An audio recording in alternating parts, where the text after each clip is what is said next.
China has confirmed it will purchase 200 aircraft from U.S. company Boeing, following through on an agreement reached at last week's summit between U.S. President Donald Trump and China's Xi Jinping. Beijing, meanwhile, reaffirming its commitment to cooperate with Washington on the reduction of tariffs. The Chinese Commerce Ministry says both sides will seek reciprocal tariff cuts on $30 billion or more of a worth of goods on each side. Beijing emphasizing that U.S. tariffs on China must not exceed the level set under an arrangement reached last year. China also calling for an extension to the trade truce reached last year. Although U.S. Treasury Secretary Scott Bessent earlier said the Trump administration was, quote, not in a rush to extend the tariff and critical minerals trade truce with China. He added that there is still time to renew agreements in future meetings this year. Our Chinese President Xi Jinping expected to travel to Washington to meet his U.S. counterpart Donald Trump at the White House in September. Kate Fisher is covering this story for CNA from Washington, D.C. Kate, China says it will work with the U.S. to cut tariffs affecting tens of billions of dollars in goods. Should this happen, or if it should not happen, what will the effect be on the U.S. economy?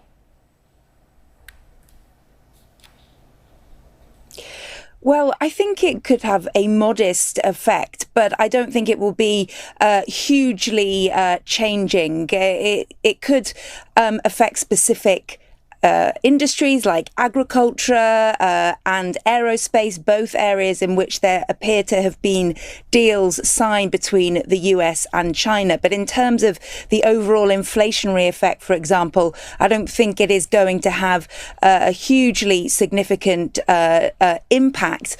But in terms of rare earth export controls, that could be a big change for the US in that there appears to be more compromise between the two countries.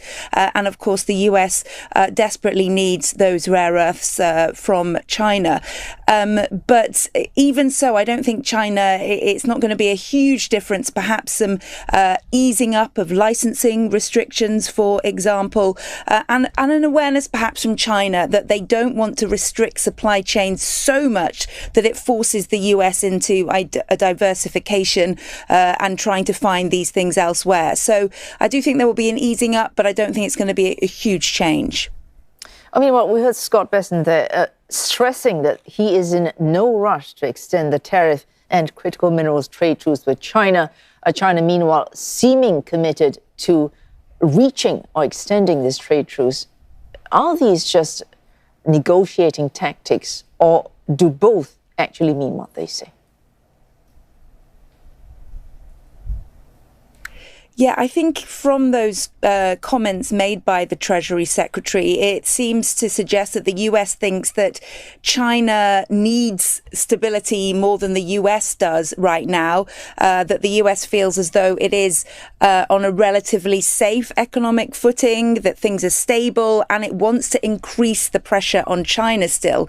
It still feels it has the upper hand there. And this is Scott Bessent trying to suggest that the ball is still in the US's court, based on the fact that China's economy is still dealing with, of course, its weak domestic demand. It still relies heavily on on exporting for growth. And so therefore, Scott Bessent sort of suggesting publicly, at least putting public pressure on the Chinese to suggest that the US has the upper hand in these negotiations. Of course, we're expecting another meeting between Xi Jinping and Donald Trump in September. Donald Trump inviting Mr. Xi to the US during his state visit to Beijing, inviting him at the end of September here to Washington. Oh, thanks. Kate Fisher there reporting for CNA from Washington, D.C.